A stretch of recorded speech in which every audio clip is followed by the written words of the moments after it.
আজকে আরেকটা ইন্টারেস্টিং টপিকে আমরা ডিসকাশন করব।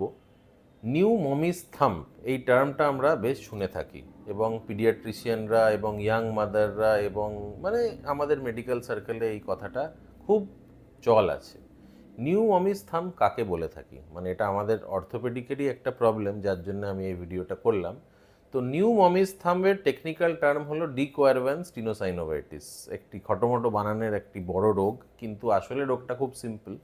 তো আমাদের থাম্বে দুটো টেন্ডন থাকে, ফার্স্ট কম্পার্টমেন্টের দুটো টেন্ডন, ইপিএল আর এপিএল। তো এই টেন্ডন দুটোর টেন্ডিনাইটিস বা টেন্ডিনোপ্যাথিকে আমরা বলে থাকি ডিকোয়ারভ্যান্স টিনোসাইনোভাইটিস। তো আপনারা জিজ্ঞেস করতে পারেন নিউ মমিস থাম্ব কেন।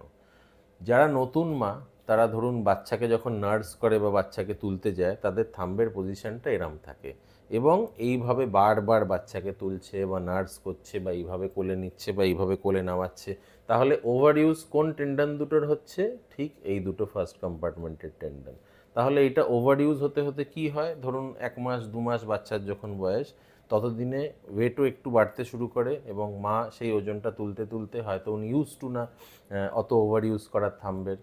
তো সেই জন্যে একটা টেন্ডিনোপ্যাথি ডেভেলপ করে। তো এটার ট্রিটমেন্ট খুবই সিম্পল, এটা মোস্টলি রেস্ট। আমরা একটু স্প্লিন্টেজ করি, যেটাকে আমরা বলে থাকি থাম্ব স্পাইকার স্প্লিন্ট। স্প্লিন্টটা দিলে কি হয়, থাম্বের এই জয়েন্টটা এইভাবে আমরা ফিক্স করে দিই, বাকি আঙুলগুলো নড়ে কিন্তু থাম্বটার মুভমেন্ট করতে পারে না। 7 থেকে 10 দিন স্প্লিন্টেজ, একটু বরফ শেক এবং একটু অ্যান্টি ইনফ্লামেটরিতে 80% কেসে পেশেন্টরা রিলিফ পেয়ে যান। যেনারা পান না তাদের ক্ষেত্রে দুটো রকমের ট্রিটমেন্ট হয়। একটা হলো একটু আল্ট্রাসাউন্ড থেরাপি, আর একটা হলো একটু ইন্ট্রাশিথ আমরা স্টেরয়েড ইঞ্জেকশন দিয়ে দিই, যাতে ইনফ্লামেশনটা একদম কমে যায়। অনেকের ক্ষেত্রে যাদের ক্রনিক হয়ে যায় ব্যাপারটা বা অনেক দিন ধরে ভুগছেন, তখন কিন্তু আর কিছুতেই কাজ হয় না। এটা জেনারেলি নিউ মমিজদের হয় না, এটা একটু এজেড পেশেন্টদের হয়। তাও আমি বলে রাখলাম যেহেতু আমি টপিকটা নিয়ে ডিসকাস করছি। তো তখন আমরা একটা ছোট্ট অপারেশন করে একটা মাইক্রো ইনসিশন দিয়ে এটা রিলিজ করে দিই। তো নিউ মমিস থাম্ব বলতে আমরা বুঝি ডিকোয়ারভ্যান্স টিনোসাইনোভাইটিস। তো সব নতুন মাদের আমি বলে থাকবো যে মাঝে মাঝে থাম্বটাকে একটু রেস্ট দেবেন, মাঝে মাঝে থাম্বের একটু মোবিলাইজেশন এক্সারসাইজ করবেন, একটু স্ট্রেংথেনিং এক্সারসাইজ করবেন এবং আপনি বাচ্চাদের তারপরে নার্স করবেন।